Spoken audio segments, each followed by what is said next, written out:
মনোমুগ্ধকর নৃত্য করা মানুষগুলোর কেউই সুস্থ স্বাভাবিক নয়, তারা সবাই শারীরিক প্রতিবন্ধী। তবুও নিজেদের নৃত্যের প্রতিটি স্টেপ নজর কেড়ে নেয় দর্শকদের। মঞ্চ মাতাচ্ছেন একের পর এক চমক দেখিয়ে, যা অবাক করছে সবাইকে।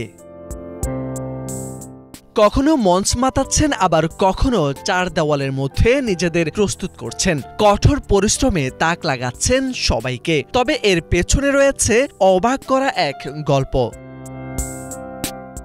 নৃত্যকরাদের মধ্যে একজন দক্ষিণ আফ্রিকার তরুণ জাবু ভিলাকাজি। জন্ম থেকেই শারীরিক সমস্যায় ভুগছিলেন। এক পা অন্যটির চেয়ে ছোট, পায়ের আঙ্গুল জোড়া লাগানো, হাতের গঠনও বিকৃত, চেহারাও অন্যদের চেয়ে কিছুটা আলাদা। এত কিছুর পরেও তাকে থামাতে পারেনি কোনো বাধা।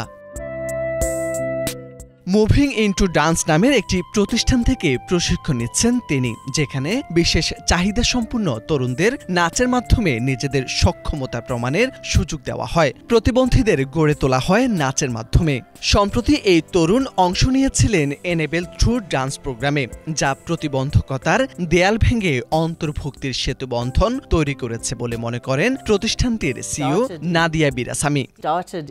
প্রথমে প্রোগ্রামটি বিশেষ চাহিদা সম্পন্ন তরুণদের জন্য ছিল, এখন তা সমাজের সবার জন্য অন্তর্ভুক্তির মঞ্চ। এই পথ এত সহজ ছিল না, দীর্ঘদিনের চেষ্টার ফসল এটি, আর আজকের সফলতা জাবুর জন্য। মঞ্চের বাইরে জাবুর পৃথিবী আরও উজ্জ্বল। জোহানেসবার্গের সোয়েটো এলাকায় তার পালক মা ড্যাফনি ভিলাকাজি আর প্রতিবেশীরা তাকে এখন গর্বের চোখে দেখেন। বাড়ির উঠোনে সবাই একসঙ্গে বাচ্চাদের সাথে নাচেন, শেখান, হাসেন, যেন নাচই তাদের জীবনের ভাষা। তবে জাবু নিজেকে কখনো অক্ষম ভাবেন না। আমি প্রতিবন্ধী, কিন্তু নিজেকে কখনো অক্ষম মনে করিনি। আমি এখন সক্ষম। যারা প্রতিবন্ধী তাদের বলবো, নিজেকে কখনো আড়াল করে রেখো না। সবার মধ্যে কোনো না কোনো প্রতিভা আছে, তা ফুটিয়ে তুলতে হবে। চেষ্টা করলে তোমরাও পারবে। জাবু ভিলাকাজির গল্প এখন অনুপ্রেরণার নাম, যেখানে নাচ শুধু শিল্প নয়, বরং মুক্তির ঘোষণা। মোরশেদ আলম, বাংলা ভিশন।